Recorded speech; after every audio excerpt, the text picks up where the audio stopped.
There was something on Fox News yesterday with Newt Gingrich that got a lot of press. And I want to play it for you because it's important. It ties in with the shaky media. Go. Speaker Gingrich, I know you have a final thought for us. Yeah, look, the number one problem in almost all these cities is George Soros elected left-wing, anti-police, pro-criminal district attorneys who refuse to keep people locked up. Just yesterday, they put somebody back on the street who's wanted for 2 different murders in New York City. You cannot solve this problem, and both Harris and Biden have talked very proudly about what they call progressive district attorneys. Progressive district attorneys are anti-police, pro-criminal, and overwhelmingly elected with George Soros's money, and they're a major cause of the violence we're seeing because they keep putting the violent criminals back on the street. I'm not sure we need to bring George Soros into this. I was going to say you get the last word, Speaker. He paid for it. I mean, why can't we discuss the fact that millions of dollars he spent? I agree with Melissa. George Soros doesn't need to be a part of this conversation. Okay. So it's verboten. All right, we're going to.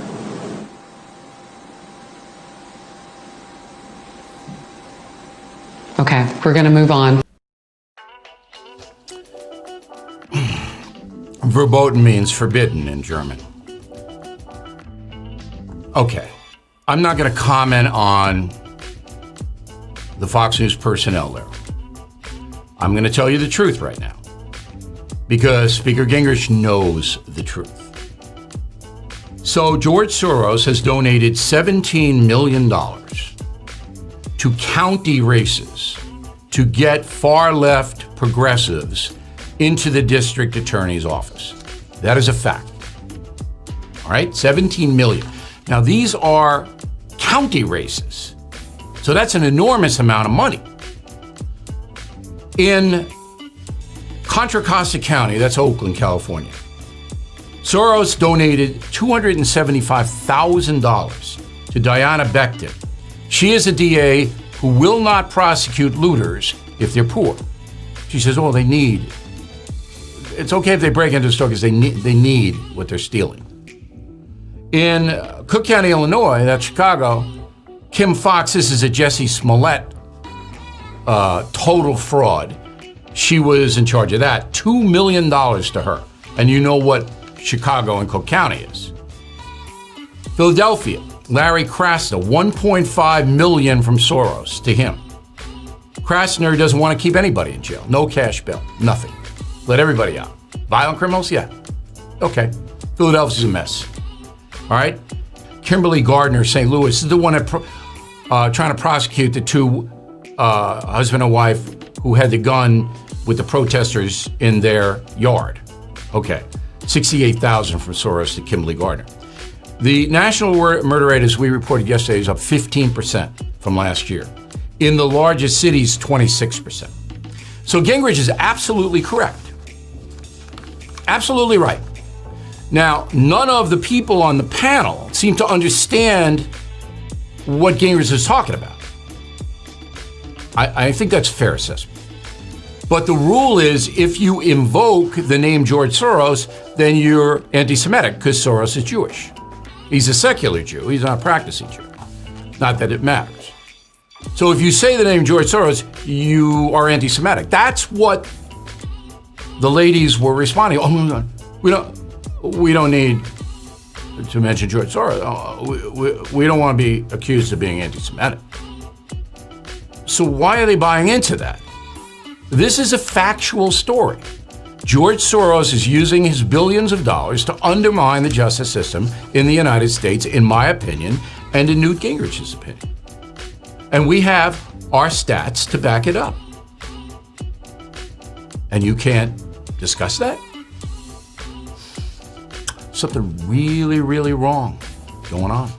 Newt was saying that part of the problem with these city riots is that they have district attorneys who are funded by George Soros, and these are the prosecutors who let loose the rioters and will not charge them. He was interrupted and told he couldn't talk about George Soros, but more importantly, he was told that he was in error, that he was wrong, and that he was not in error in any way whatsoever. There are 27 cities that have prosecutors funded by George Soros. For over 20 years, we appeared on Fox once, twice a week, always professional, always well prepared for our interviews. But last fall, my husband said that George Soros controls parts of the State Department. He does. You should have seen all the emails he had with Victoria Nuland when the Obama administration was in power.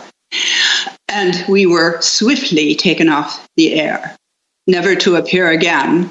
And Chris Farrell from Judicial Watch, well-respected person, said on Fox that George Soros was funding the caravans of Central American immigrants who were coming across the border. He was also canceled. He's a troublemaker. He wants chaos in the United States, and that's what he's funding. The most disturbing part about the end of my time at NBC was the message it sent to, the folks on the street, which is, you say one, quote, wrong thing, you're dead.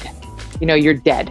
And that is just not the country most of us want to live in. It really upsets me when I see what's happening with teenagers, like these teenagers who are getting their lives ruined because they say and do stupid stuff, just like we all said and did stupid stuff. And no more. In today's day and age, you're done. Of course, there's a double standard. It's like, you got to live with it. You can't just like boo-hoo, but it's kind of fun to call attention to it because they just can't get out of it. You know what I mean? The left is like, the media is so dishonest. And I really make no distinction between the left and the media. Other than Fox and sort of declared conservative media, there are no conservative outlets or even center or independent outlets. They're all left. I think the problem with somebody like Lemon or Cuomo is they're not honest about it. They actually think they're straight news journalists. So I'm told is Rachel Maddow. She thinks she's a straight news journalist. And I've got no beef with Rachel Maddow. It's fine. She can say what she wants every night, but let's not pretend it's fact that it's journalistically sound. It's not. And you need look no further than her coverage of Russiagate for proof of that. I think it's amazing that they'll put those guys on CNN out there at a presidential debate as moderators, trying to pawn them off to the audience as straight news guys. They are not straight news journalists. They're not. More and more we're moving into this land where there's no demilitarized zone. It's like they're forcing you to pick a side. If people understood that the sources they're consuming are actively making them angrier and polarizing them, then they might choose to consume less of that. So much of the the content that we consume right now is telling you how you should feel about a subject. The stories, like when they break, and then what the spin on them, the takes on them 24 hours later, are really revealing. Since there are 5 large corporations that share the US media market, none of them qualify as a monopoly. But you don't have to be classified as a pure monopoly in order to wield monopolistic power. With such a massive concentration of wealth and power in the hands of so few, it all but ensures that smaller operations never have the chance to succeed. Comcast, Disney, National Amusements, News Corp, and AT&T, taking the spot from Time Warner, which it acquired in 2018 for $109 billion. What we see in the US media landscape is more of an oligopoly, complete control spread across just a handful of powerful groups. They are a monopoly in every sense but the legal one. We'll start with News Corp.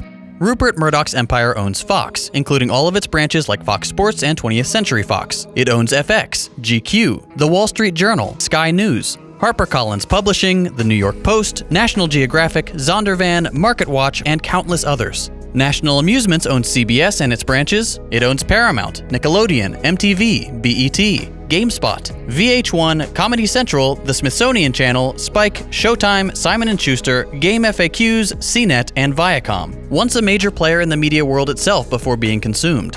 AT&T, the newest member of the Big Five after acquiring the massive Time Warner, controls CNN, HBO, Cartoon Network, Warner Brothers, DC, TBS, truTV, Cinemax, TNT, Adult Swim, part of Hulu, Turner Classic Movies, Time Magazine, Rocksteady Games, and Time Warner Cable, to name just a few. Comcast, which has a well-deserved reputation as a thoroughly evil corporation, owns NBC, MSNBC, USA Network, Sci-Fi, Fandango, Universal Pictures, Focus Features, Working Title Films, Rotten Tomatoes, Bravo, Oxygen, Big Idea, part of Hulu, MLB Network, NHL Network, and dozens of internet ventures. And finally, everyone's favorite family-friendly corporate overlord, Disney. Disney owns ABC, Pixar, DreamWorks, ESPN, Lifetime, The History Channel, Marvel, Lucasfilm, Hollywood Records, Touchstone Pictures, Vice, plus a giant swath of the comic book industry thanks to their acquisition of Marvel. And of course, these are only a small sample of the media operations owned by the Big Five. Odds are, if you can think of a network you watch, you'll find it's owned by one of them. You're only being offered the illusion of choice. In reality, almost everything we watch or read, whether on TV, online, in theaters, or on the pages of a book, newspaper, or magazine, is just a tentacle of the enormous kraken that is the corporate media landscape. No matter what perspectives these outlets offer, remember that they're all owned by the same ultra-wealthy business interests, and they have their own agenda. The Big Five own all the major news networks, and the messages they put out are designed to reinforce the status quo, peddling minor aesthetic disagreements and diverting attention away from serious societal problems. Powerful companies will grow larger and larger, consuming smaller companies that can't compete, acquiring more and more properties until they've reached the very limit of what could be considered legal, thereby dodging antitrust laws and maintaining the maximum amount of power, profit, and cultural significance. Right here, you need to let me finish. Because the record is quite funny that the media goes haywire about interrupting in debates and then chooses to pursue that very same tactic themselves. This is a White House briefing. You ask a question and you give me time to answer. So again, it's really interesting too to see that the media seems to be the only one putting the names of these groups into headlines, into media reporting. He didn't know who the Proud Boys were. The first time I heard of them was in the debate, but the media continues to put these names into circulation and give them a lot of public attention. The president dodged a question about white supremacy. That was a tweet from a CNN reporter. The president specifically, verbatim, was asked yesterday, white supremacy, do you denounce them? To which he responded, I have always denounced any form of that. Those are the facts. And CNN, I know that truth is of no moment to your network, but those are the facts. And the president has promised this community that he's looking to create 3 million jobs in the next term. He wants to create 500,000 new Black-owned businesses, increase access to capital in Black communities, almost $500 billion. He's done that with opportunity zones, and it's estimated that about 1 million people will be lifted out of poverty and given opportunity because of this, where he wants to prosecute the KKK as domestic terrorists and make lynching a federal crime. Again, all of that lost upon the media as they misreport, take out of context, ignore the verbatim words of this president. And in fact, something else lost upon the media is the absolute turning of a blind eye to Antifa. There was a Trump supporter who was killed by a 100% Antifa man. That is how he described himself. Ideas do not target police officers. Ideas do not burn down buildings. Ideas do not kill innocent Americans. Organizations do. And Democrats should condemn the shameful group in the same manner President Trump continues to condemn white supremacy. I don't know who the Proud Boys are. I mean, you'll have to give me a definition because I really don't know who they are. I can only say they have to stand down, let law enforcement do their work. Law enforcement will do the work more and more as people see how bad this radical liberal Democrat movement is and how weak. The law enforcement's going to come back stronger and stronger. But again, I don't know who Proud Boys are, but whoever they are, they have to stand down, let law enforcement do their work. Well, the march was against Antifa, basically. They're recently, being labeled, or maybe being labeled as a terrorist organization, domestic terrorists. And the actions that went on once the George Floyd riots happened, people's homes were vandalized or burned, and a lot of places were vandalized down there. And Kalamazoo is known as an Antifa stronghold. Not so much in other places. Any other city you hear about, you don't hear much about it. But that particular city, they've had lots of support to just kind of have a carte blanche, whatever they wanted to do. And so that's why we chose Kalamazoo. And it was basically to come there to say, hey, everyone has a right to walk down the streets, to vote for who they want to vote for, support what they want to support. If they want to fly an American flag, they shouldn't be attacked for it. And that was the message, that these streets belong to all Americans, not just one group or the other.